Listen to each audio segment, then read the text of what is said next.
Really pleased to be here. Really happy to talk about the work that we do at New England Botanic Garden and tell you a little bit about why you should be thinking about killing your lawn. I recognize that most of you in the audience probably don't have a lawn to care for, but you will at some point, I'm sure. And so hopefully by the time that happens, you're thinking about slashing it and burning it. And you think back to this lecture and hopefully I've given you some tips that will be helpful and at least making the argument with your partner, significant other, homeowners association, whomever it might be, that helps you make decisions about your garden, about your landscape, and how you treat it. I really encourage all of you to think about being better stewards of your property, no matter how big or how small it might be. So I'll kick off just by talking about this image a little bit. Can anyone tell me where this photograph was likely taken? No one can, right? Because this could be in any of the 50 US states. This could be really anywhere in the country. There's nothing unique or nothing special about it. But unfortunately, this has become the sort of prototypical American landscape. This is the ideal that a lot of people really seek. This is probably a pretty high dollar, high value neighborhood. And this is what a lot of them look like. Very sparse vegetation, lots of open green space that's primarily lawn. Lots of mulch, a few trees and shrubs, not a whole lot of biodiversity, not a whole lot going on here. And I want to run as far away from this landscape as I possibly can. And I'm here to hopefully encourage all of you to think the way that I do about this type of landscape. So I am from New England Botanic Garden at Tower Hill. We are almost 200 acres of property just outside of Worcester, Massachusetts.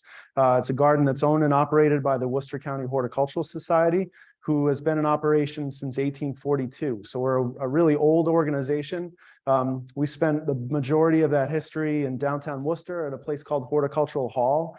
And for the most part, what we do is education. We try to inspire people to think differently about plants, try to encourage people to learn as much about the natural world as they can, and really give people the tools for how to be better gardeners. We've done that for almost 200 years. The property at Tower Hill was purchased by the Worcester County Hort Society back in 1983.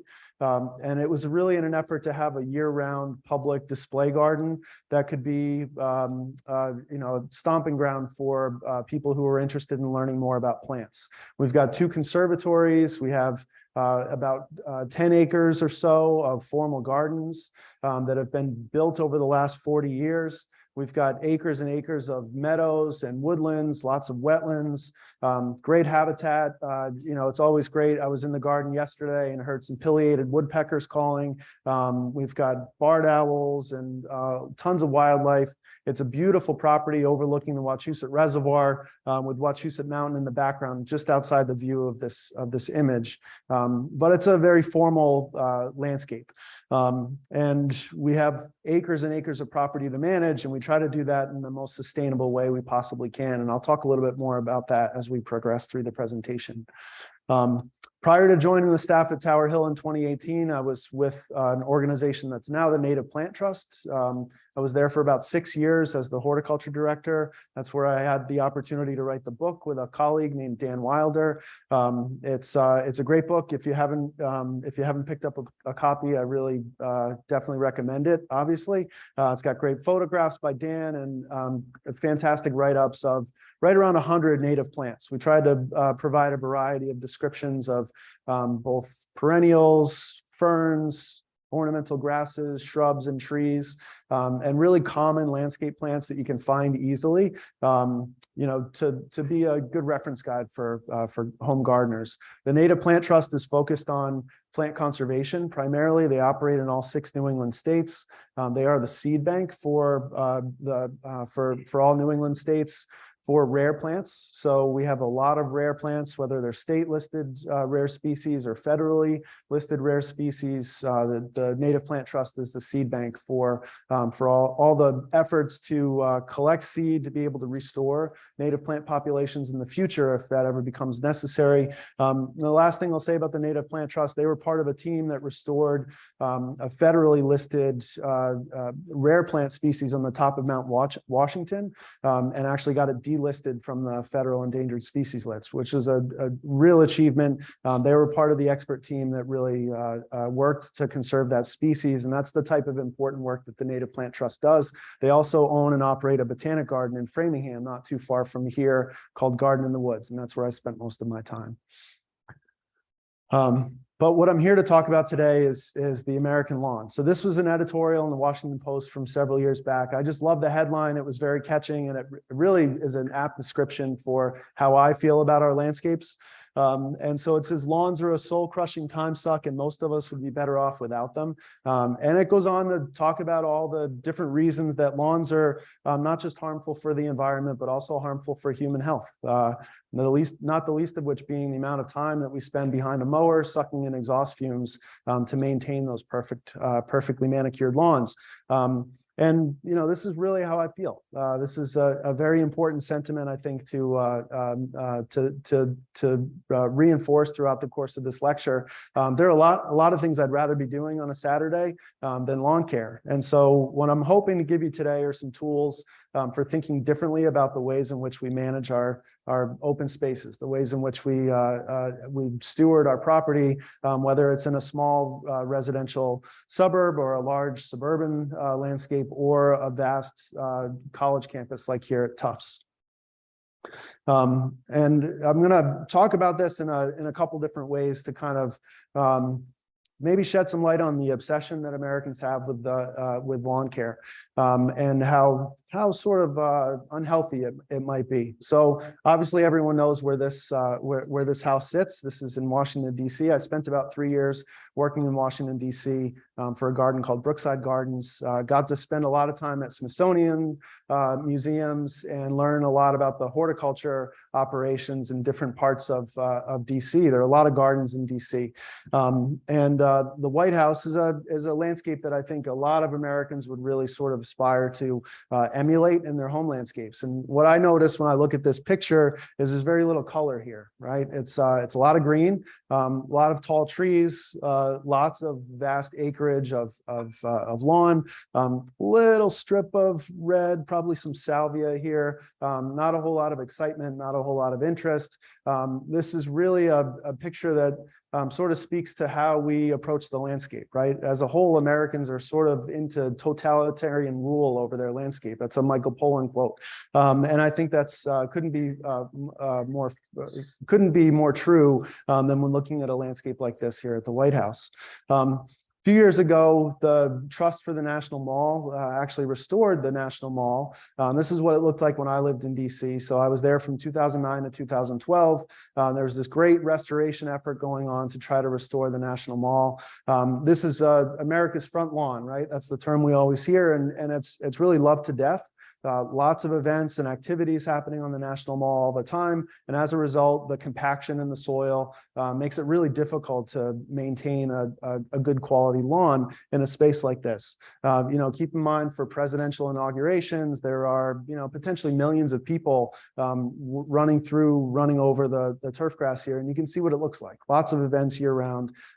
It's really impossible to keep a lawn looking good in a spot that's as heavily trafficked as the National Mall. But we're going to try. And so the Trust for the National Mall led a pretty substantial effort to restore it. So it was around $852 million restoration effort. This was all private funding. So this was all donations that were solicited from major corporations and individuals. This was not federal funding. Congress, oftentimes would introduce a bill to fund the restoration effort, and it would get kicked to the curb and postponed. And so this started and stopped a number of times. And finally, the Trust for the National Mall stepped in and raised all the funding for the effort. The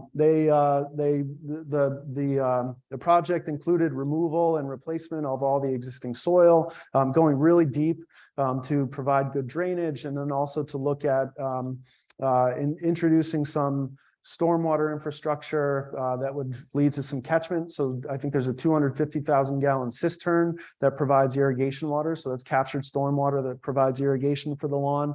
And the project also included installing irrigation, which the mall didn't have prior to this restoration effort. This was a major project undertook over the course of many, many years. There's a webcam sitting on top of one of the Smithsonian buildings, capturing the progress of the work. You can see how substantial this was. This is acres and acres and acres of restoration. The National Mall is huge. I don't know how many of you have visited the National Mall, but it's a huge area. And so after spending $852 million and restoring the National Mall, this is what it looked like. Back to that same boring, drab landscape that was there before, looking a little bit greener, looking a little bit less patchy. This effort was completed a few years ago, and I was looking at some webcam footage from recently. Unfortunately, the lawn looks like it's back to being that patchy sort of landscape that you saw in that first image. Not quite as bad because of the soil tech that they used and the fact that there is irrigation water now, but it's always going to be impossible to keep this lawn. Yet we as homeowners, we as property managers, try to emulate that as much as possible. On the way here, driving through, looking at office parks, it's amazing how many office parks just have, maybe 3 acres of lawn out in front of the building for completely no reason. No one's playing soccer on that space. No one really is out there with a picnic blanket enjoying a lunch. It's really just there as, the sort of default landscape. And what we really ought to be doing is thinking about lawn less as wall-to-wall carpeting and much more as, an area rug. It's something to be used sparingly because of what I'm going to talk about next. So the overall outline for today's talk is threefold. First, what's so bad about my lawn? Our lawns are something that we care very deeply about as Americans, but why is that such a bad thing? And I'll describe why lawns are bad in a little bit.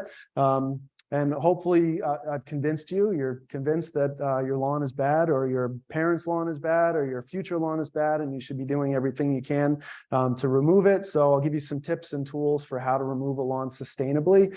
And then finally, your lawn is gone. Now what? What's next? And I'll talk about native plants and the use of native plants in the landscape for that section. Any questions up to now? Okay, great. So this is going to be a little bit difficult with the screen behind me, but I'll do my best. I'm trying to stay in the webcam view here as well for the folks at home. So first, I think it's important that we really talk about what I mean by a lawn. I have a lawn. I have a home in Uxbridge, Mass, just south of Worcester. I've got about an acre. Some of it is lawn. A lot of it is woodlands. A lot of it is garden. What I'm really talking about when I'm talking about the damaging effects of lawn is the really typical lawn that people spend hours and hours on the weekends maintaining. So it's a monoculture of, for the most part, European cool season turf grasses. Lawns are an important recreation space. I mentioned soccer before. I have a couple of kids who've played soccer all their lives. It's really difficult to play soccer on a lawn of wild strawberry, which is a plant that I definitely advocate for, but it's not great for soccer or baseball or any of those recreation activities that are so important. All told, across the U.S., we have more than 40 million acres of irrigated lawn space. So, I mentioned the National Mall has irrigation. In a lot of the country, irrigation is really necessary to keep a lawn looking green, especially through the summer. But that's the single biggest irrigated crop in the U.S. So we put more water down on turf grass than we do any other crop in the whole entire country. We spend on the whole as a country about $40 billion a year on lawn care. I think there's a lot better things we could be spending $40 billion a year on. And then finally, as I mentioned before, Michael Pollan talks about the lawn as nature under totalitarian rule, and that's true. We have to provide a lot of resources and provide a lot of interventions for lawns to be happy, no matter where we are in the country. So let's talk about what resource inputs are necessary to keep a lawn happy. First is water. Water is really critical. Here in the Northeast, we had another historic drought last summer. We've had a number of historic droughts over the last 5 to 10 years. That's more and more commonplace. And we also have those historic droughts in off years when we might have a deluge of way too much rainfall. So our rainfall and weather patterns are very inconsistent and difficult to anticipate or forecast. But I can tell you most summers are going to be really dry, and it's going to be very necessary for us to be irrigating turfgrass species or turfgrass lawns. In the Northeast, we put about a third of our potable water out on our landscapes in the form of irrigation. So about a third of the water that's going through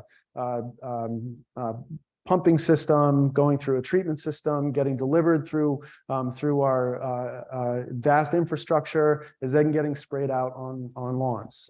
That's a very valuable resource that we're essentially wasting by putting it down on lawns. As you travel farther and farther west, to areas that are more arid, drier, that number grows. And in the Western US, it's estimated that up to 60% of potable water is put down on lawns. That's a very wasteful resource. When you think about the struggle that states like California and others are having right now just to provide enough water for homeowners, for people to drink out of the faucet, that's a very wasteful practice and something we really ought to be eliminating. And this is really only necessary because turf grasses are not well suited to our climate. To keep them happy, they need additional water. Let's talk a little bit about pesticides. So we put a lot of pesticides down on the typical lawn. You know, I know you've all heard the Scott's ads on the radio. Everybody's really concerned about keeping their lawns green and keeping them weed free. And unfortunately, that means a lot of pesticides. It's estimated that we put down about 30,000 tons of pesticides annually in the US just on lawn care. I realize that's a very big number and it's kind of hard to put that into context. So the way I like to describe it is here, the typical lawn service in Massachusetts puts down about 5 to 7 pounds of pesticides every year throughout the course of the season to keep a lawn happy for a client who's hired them to do a job. Now, with a lawn care service, that company is trying to do as little work and spend as little money as possible and keep you happy. So as a property owner, as a homeowner who's hiring a landscape company, you know, their business is making money. So they're going to use as little product as they can because product is expensive to keep your lawn happy. As a homeowner who's doing your lawn care on your own, you're probably putting down a lot more than 5 to 7 pounds of pesticides on your lawn because more is always better. And you're not as concerned about the money when it's you actually putting the material out there. If we contrast that with sweet corn, so sweet corn is the agricultural crop that we grow here in Massachusetts that receives the highest amount of pesticides, about 2.5 pounds per acre. So twice to even 3 times as much pesticides are going down on lawns. So these are things like fungicides and herbicides and insecticides. And that material definitely has an impact on environmental quality. It escapes the lawn, washes into streams and riverways, and definitely has a profound impact. And so that's a lot of pesticides to be putting down just to keep lawns green and happy. Especially when we think about the impact that these pesticides do have on ourselves. So this is just a list of the 30 commonly used pesticides and all the ways in which they're harmful to human health. So 2,4-D is a very common herbicide across the top. Not only is it a carcinogen, it's an endocrine disruptor, causes causes birth defects, it's a neurotoxin, causes kidney and liver damage. It's a skin irritant. It's a terrible product, and we don't think twice about using it in our lawns. We don't think twice about coming home and seeing that the lawn care company has been there and put that little yellow card in the corner of your driveway to tell you that they've applied some pesticides, and then rolling around in the grass with our dogs and our kids. This is just a practice that we need to run as far away from as we possibly can. Let's talk a little bit about fertilizers. So here in Massachusetts, we have a relatively new plant health our plant nutrient regulation that was passed in 2012 that very few people in the Commonwealth really know about, but we put a lot of fertilizers down on our lawns. It's estimated that as a country, we put about 3 million tons of fertilizers down. That's out of a total of 21 million tons of fertilizers that are applied. So again, if we think about this in terms of agricultural scale, we know that we apply a lot of fertilizers to certain agricultural crops. Corn comes to mind again, but close to what is that? Close to 15% of the fertilizer that we apply in the country is just on lawns, just to keep them green. There are newer fertilizer regulations here in Massachusetts, also in Connecticut and Vermont, that regulate the use of fertilizers on private lands. Unfortunately, they have not been really regulated very heavily or widely publicized. Most people I speak to don't recognize that we even have fertilizer regulations in the U.S. But there is at least a law in the books, and it restricts phosphorus specifically. So when you buy a bag of fertilizer, typically has 3 numbers on it. That's the numbers are nitrogen, phosphorus, and potassium. Nitrogen is a really damaging fertilizer. It causes algal blooms and that kind of thing downstream. Phosphorus is just as damaging. Massachusetts was able to regulate phosphorus, but not nitrogen. Most other states regulate both phosphorus and nitrogen. Here in Massachusetts, you are not allowed to apply a phosphorus-based fertilizer on turf grass unless you have a soil test that tells you it's necessary, or you're establishing a new lawn from seed. Those are the only times that you can apply a phosphorus-based fertilizer by law, but it's very easy to still buy balanced fertilizers that have phosphorus in them and apply them without even thinking twice about the law.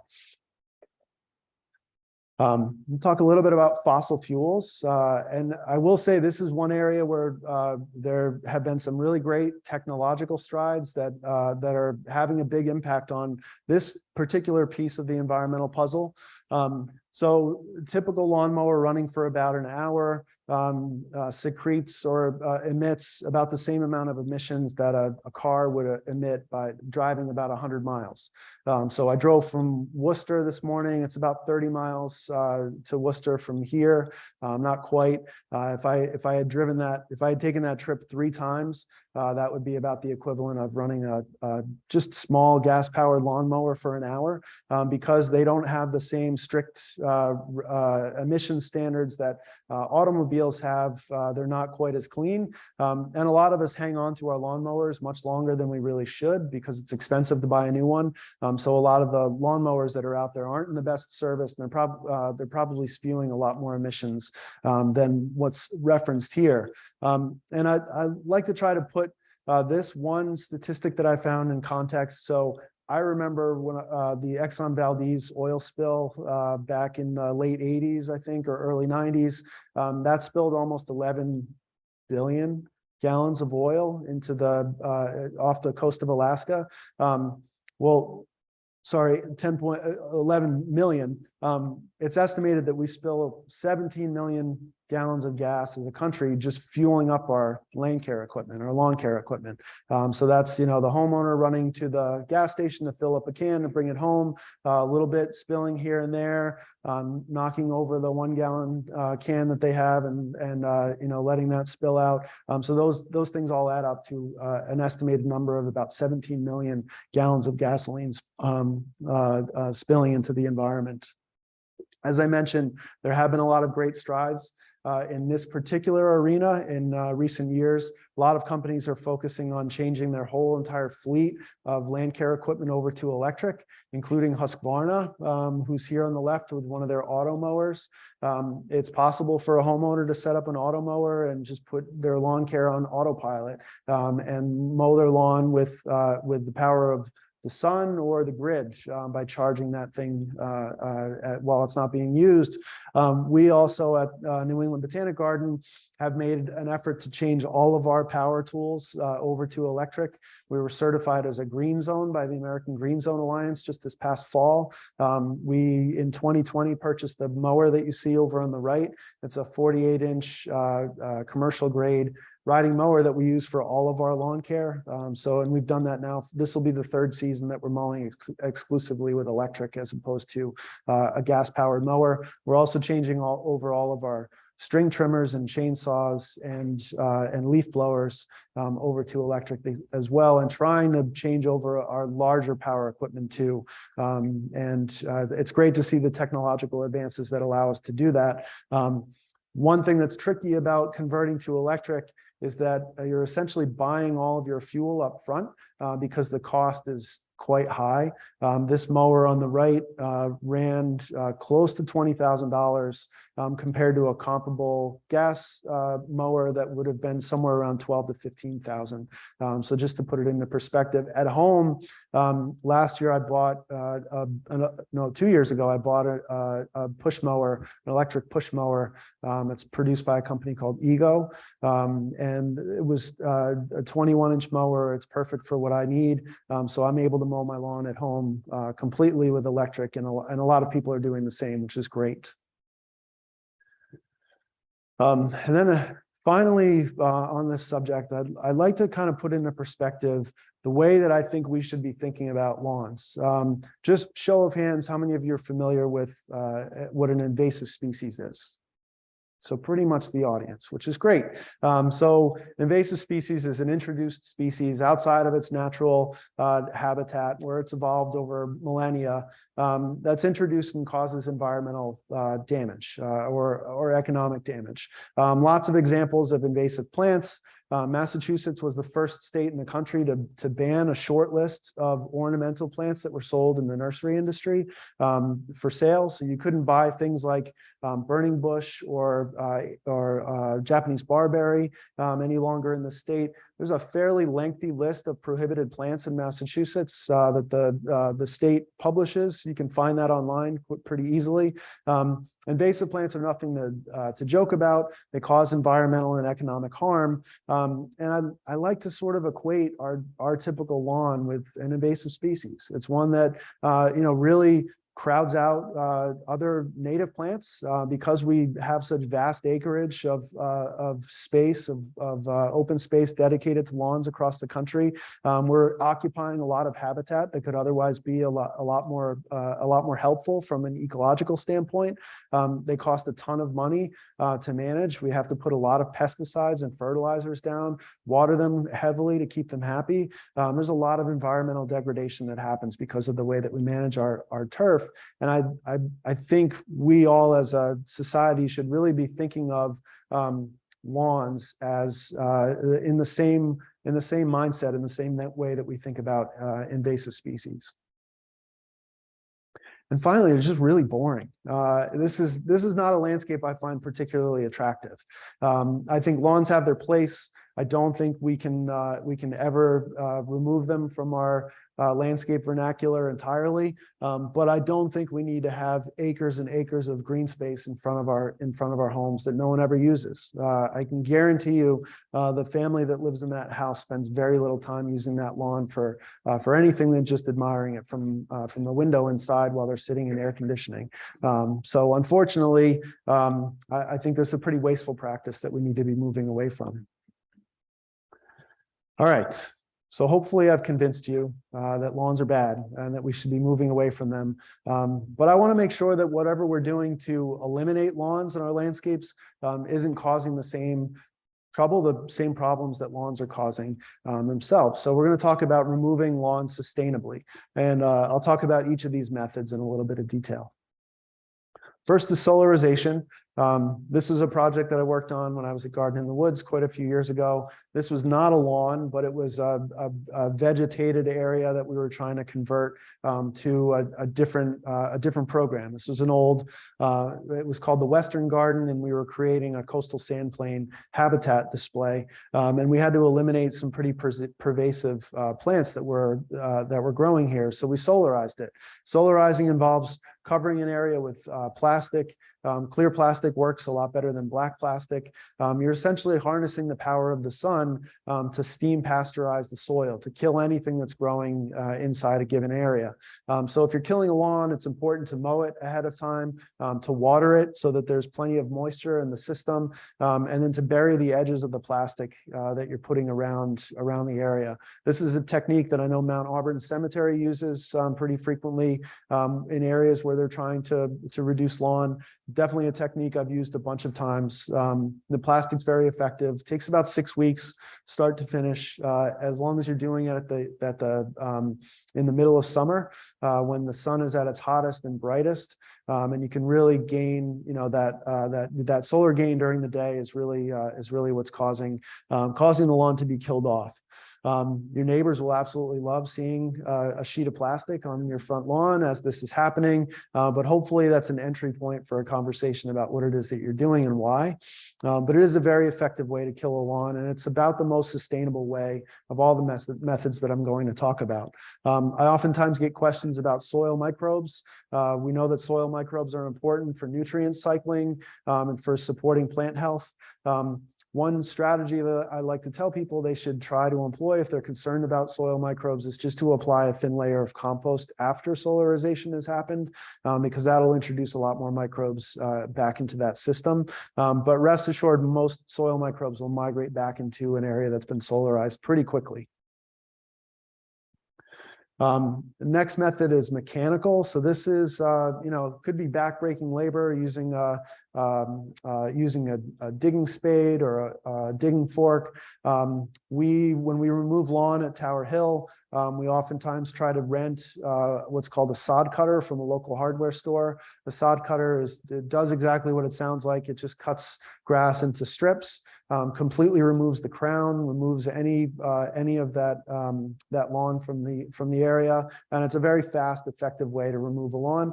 We've done this in a lot of different places throughout the garden, whether it's because we're trying to plant a new garden area, or we're rerouting a path, or something like that. It's very easy, cost effective. It doesn't cost a whole lot to rent a sod cutter, and in the course of a couple of hours, you can remove a lot of lawn. It's very important if you're doing the mechanical method that you remove the crown of the grass. It's not enough to just kind of cut back all the top foliage. The turf will grow back, but this type of disturbance does lead to a lot of weed seed germination. There is a bank of seeds in the soil just below that lawn that's growing, and so you've got to keep that in mind. Any disturbance like this will definitely lead to some weed seed germination. The beauty of solarization, like the last slide that I mentioned, is that solarization will kill off any of those weed seeds that are growing in the soil as well. I want to talk a little bit about chemical removal of lawns. So, using an herbicide to kill off a lawn is not necessarily a bad thing. I know that we want to try to limit the amount of pesticides that we're using in the garden.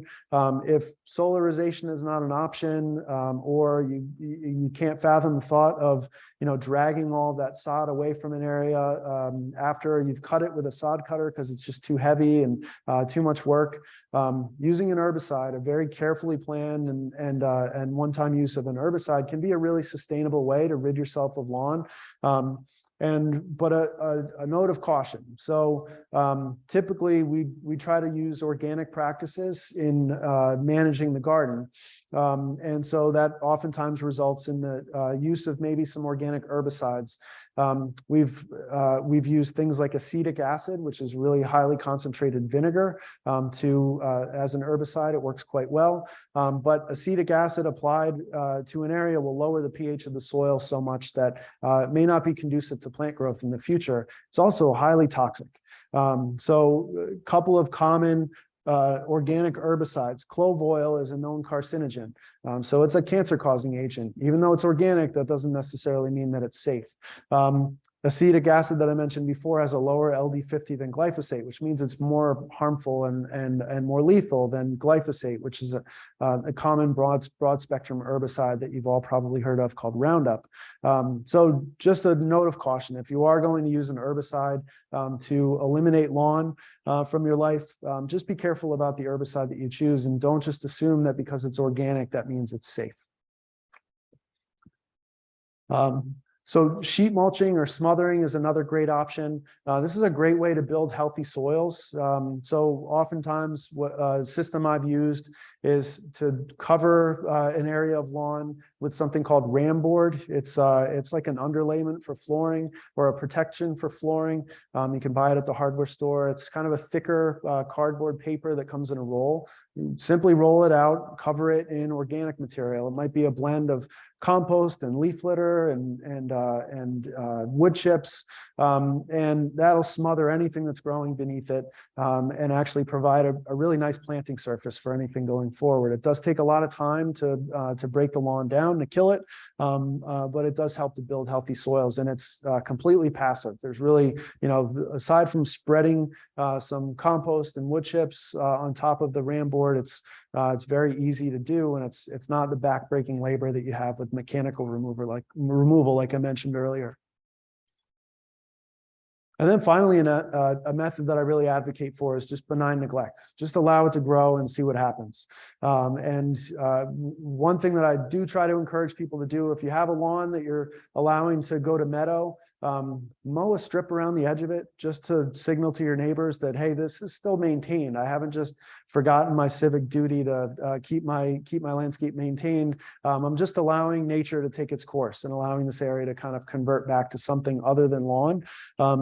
Keep in mind that if you want to add some diversity, there's really easy ways to do that. You could buy native seeds through any number of mail order nurseries, just kind of scatter some native seeds across the lawn and allow those to germinate as they will. Or you could buy perennials. I like to try to use small landscape plugs.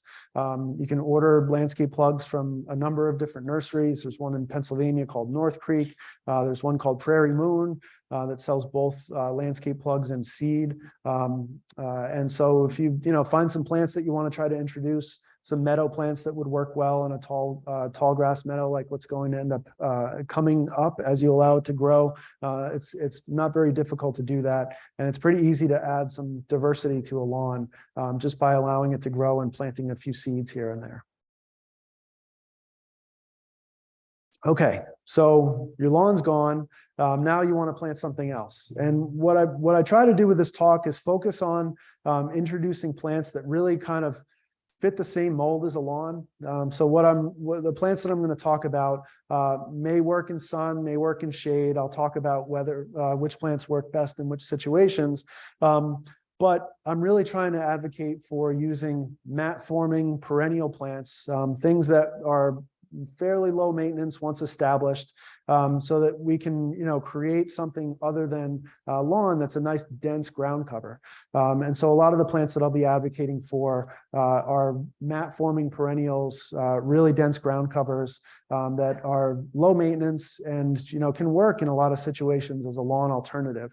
But it's important that you understand the site that you're working in. So if you're working in a new space, it's always important to do a soil test. It's always important to understand if you have full sun, that's anything more than 6 hours of direct sunlight a day, or if you have a shady spot.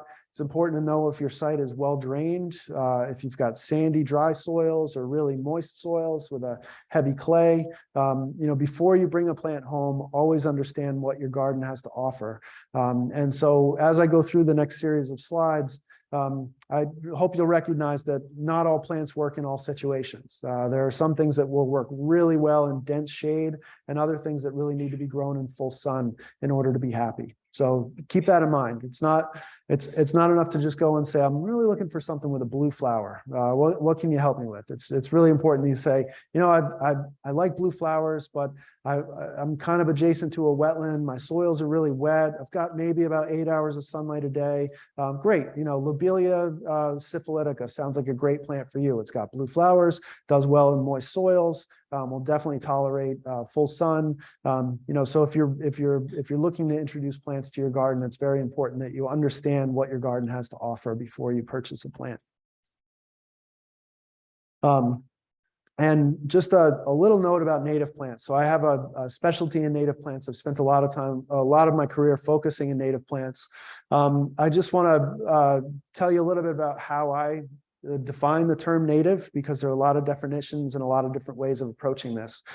Usually when you look at a definition for what makes a plant native to a given area, we oftentimes kind of default to thinking about geological time scale or a timeline that involves European settlement. So oftentimes, if you look at the flora for a given area, they'll consider a plant native if it was there at the time of European settlement, and sort of stop thinking about plants that have moved into an area after that time period as native.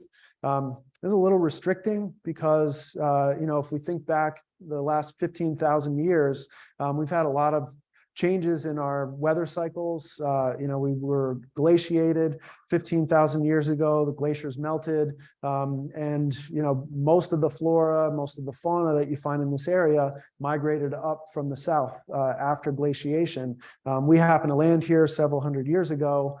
As the first European settlers, it's kind of foolish to think about just saying, well, this, everything that was here is native, and sort of exclude plants that might have migrated naturally into a given area if given a little bit more time. There's some key examples of plants that I think of as native, but there's also a different way of defining the location and the sort of time scale that we can point to. So for my purposes, I like to think about native plants as being plants that existed in the ecoregions of New England without human introduction.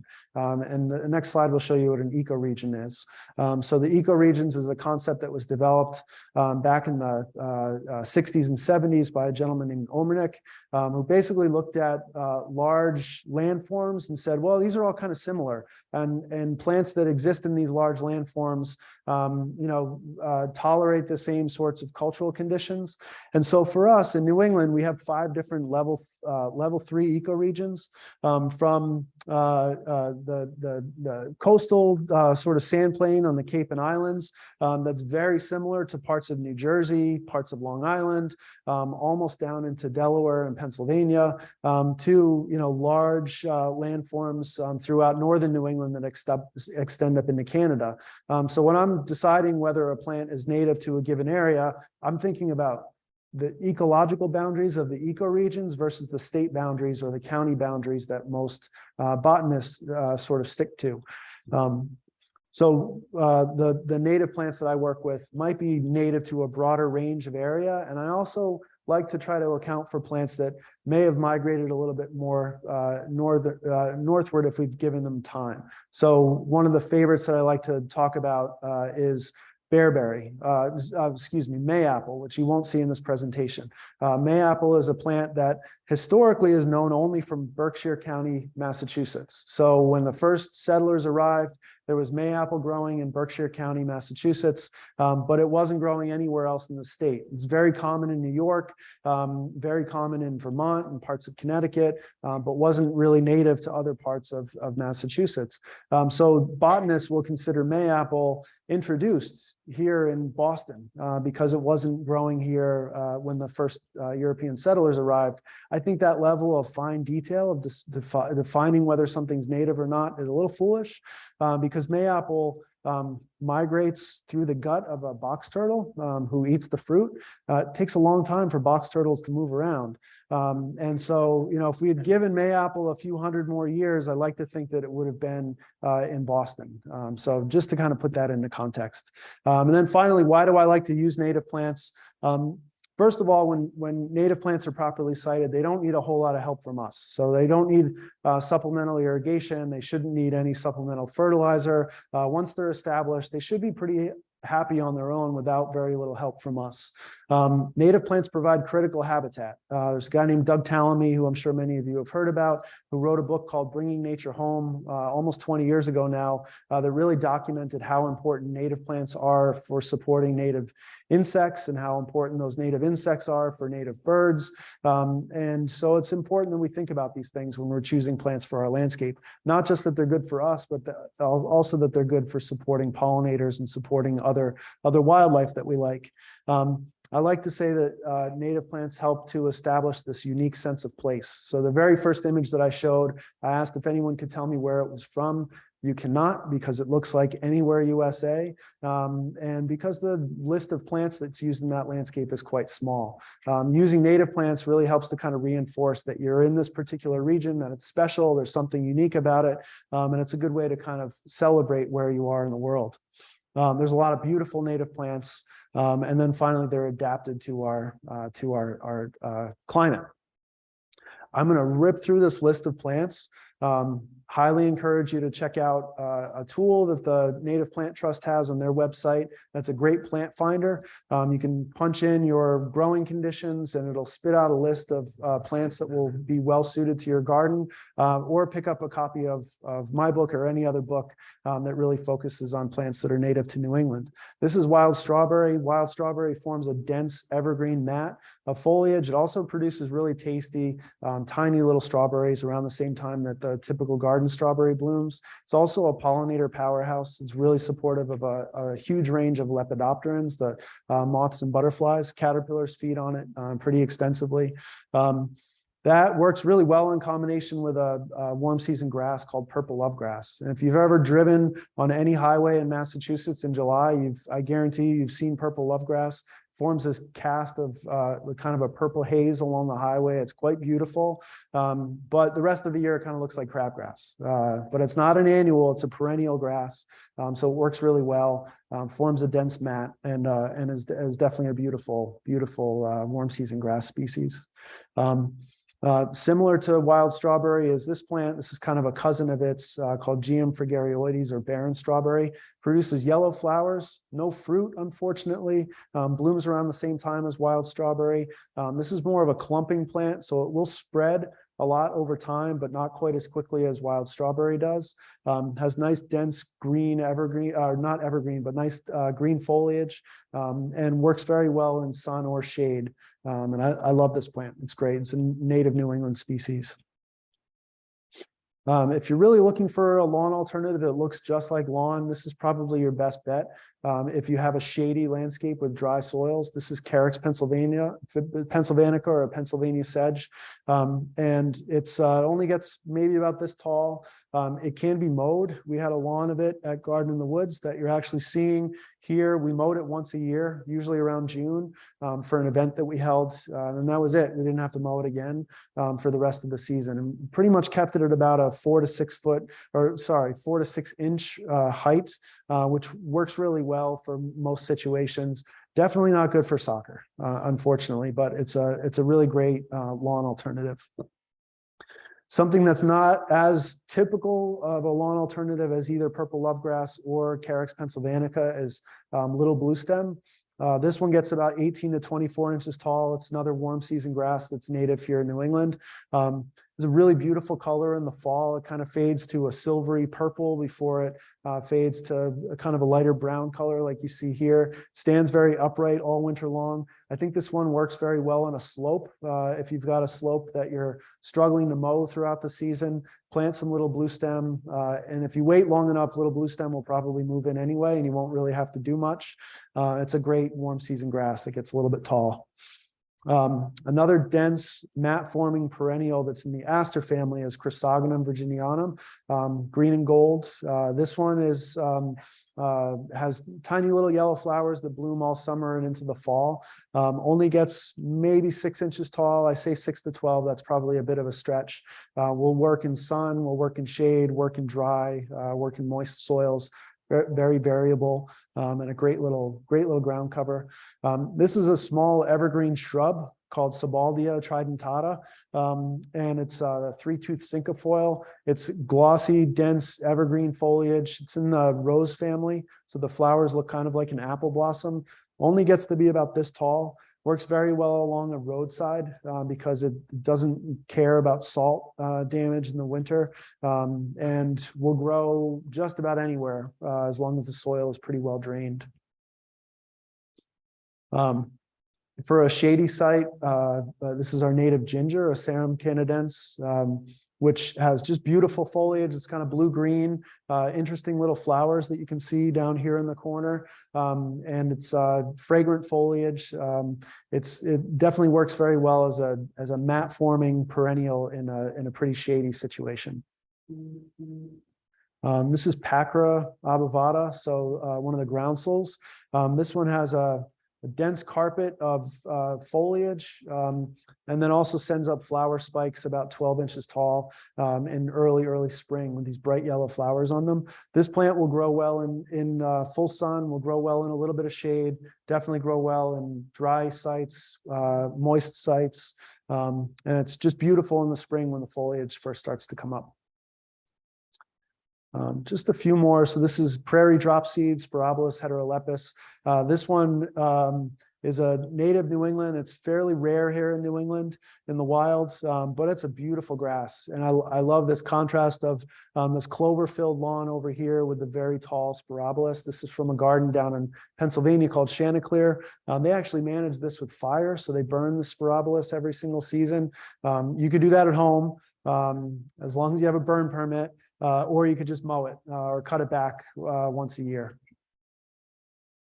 And a couple of ferns. I don't really ever recommend this plant unless you're planting it in an area where you don't want anything else to grow. This is hay-scented fern. It's highly aggressive, great native species, but will absolutely take over a given area where it's planted as long as it's happy, but forms a pretty nice dense mat. This is it here in the background with Carex pennsylvanica in the foreground. An evergreen fern that's native is Christmas fern, and looks great in the spring when the fiddleheads emerge, but it's also evergreen. It's really nice to see a native fern out covered in snow, and it can be really quite beautiful. Definitely a plant that's a good lawn alternative for shady spots in your garden. This is Canada windflower. Anemone canadense. This is another one that I would not suggest planting anywhere unless you only want to see anemone growing. It's very aggressive, has great fall color, midsummer flowers that you can see here, but definitely a very aggressive and dense spreader, and one that you can grow in a wide range of conditions. This is bearberry, a coastal plant. Dense evergreen mat, really wants well-drained soils. Don't plant it anywhere where the soil is not well-drained. Full sun, again, can be pummeled with salt over the winter without any trouble at all. Looks great in the winter. And then a couple more. This is Tiarella cordifolia, which is a beautiful plant with kind of heart-shaped foliage. White flowers around Mother's Day every spring. Has quite a lot of variability in the color, the striations, the shape of the leaves. These were all Tiarella that were grown from the same source by seed. You can see how much variability there is in the leaf texture and the glossiness of the foliage and the modeling. And then it works very well in combination with phlox stolonifera. So this is an image from Garden in the Woods. I happen to think this is a much better landscape than one that's rolling hills of turf grass, and a little bit easier to manage as well. So finally, our lawns are wasteful. They're environmentally damaging. They're boring and sterile, require a lot of inputs of water, fertilizers, pesticides. There are lots of different ways that we can replace them in our landscapes. And hopefully I've convinced you that one way our gardens can contribute positively to environmental quality is to kill our lawns. Thank you very much.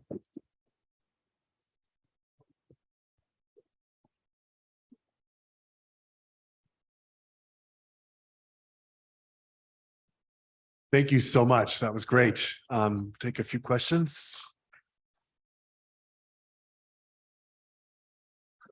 Yeah.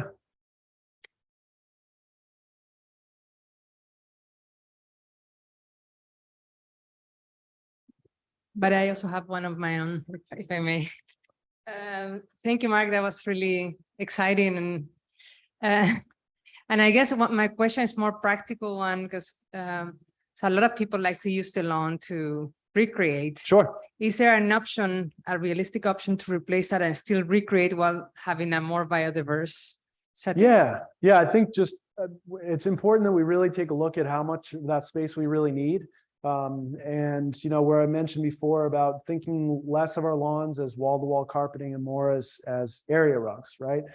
Because I think a lot of us use our lawns in a way that we don't oftentimes use all the space that we have. So I think as long as we're reducing, limiting, and then managing more sustainably the lawn space that we do have, I think we're going a long way toward improving the way that we're stewarding our property. So, but yeah, it's more about, does it really have to be as large as it is? Could we chip away at the edges a little bit? Could we expand the garden beds some? Can we do a little bit? And then, slowly over time, sort of do a little bit more and a little bit more and a little bit more. So we held an event every year I showed images of the combination of wild strawberry and purple lovegrass. We had an event at Garden in the Woods called, I think we called it Plants and Pints. And it was always held right around the time that the strawberries were fruiting. And it was an evening event. And we encouraged people to walk on the strawberry lawn, not just because it smelled great and you could pick the fruit as you were just like having a beer, but because the strawberry could tolerate it. And the Carex pennsylvanica that I showed, we would mow that about the same time as that event was held. And so that worked fine for recreation space. People were milling about. We had chairs and benches and tables set up on the Carex lawn. We couldn't have a backyard barbecue every single weekend on it, but it could definitely tolerate the occasional event. So I think things like wild strawberry, things like purple lovegrass, things like Carex pennsylvanica can definitely tolerate the occasional party, if that makes sense. Do you have time for one more question? So I guess I will pick this one since we are running out of time. Sure. One of the people online said it's difficult to find landscaper in the Metro West area to help with the transition from a lawn to a pollinator-friendly garden. Yep. Can you provide some additional resources for people who would like to do that? Yeah, so I think the best resource you can pursue is the Ecological Landscape Alliance. It's a membership organization for land care professionals who are more ecologically minded. There's a member directory on the website. I think they still have a feature called Find an Eco Pro, where you can basically search by zip code for landscape designers, landscape contractors in your area. That's definitely an organization I would look to for references. And then if someone wants to, they're more than welcome to email me, and I can provide a couple of other resources for Metro West too. So sound good? Oh yeah. So two things about New England Botanic Garden. One is our orchid show is getting set to open. So February 11th, this Saturday, the orchid exhibition opens up.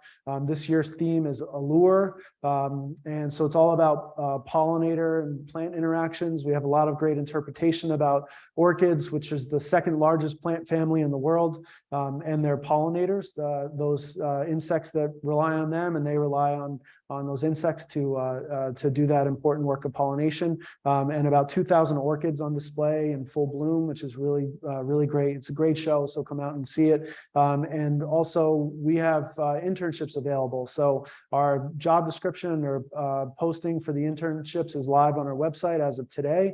So if you're interested in doing an internship with us, it's a summer internship from May to end of August, basically, really working around course schedules. We're always looking for people. You don't necessarily have to have a horticultural background, but looking for people who are interested in a role in a public garden. And so, yeah, if you're interested, I'd be happy to talk with you or check out our website for information about the internships that we have to offer. Thank you.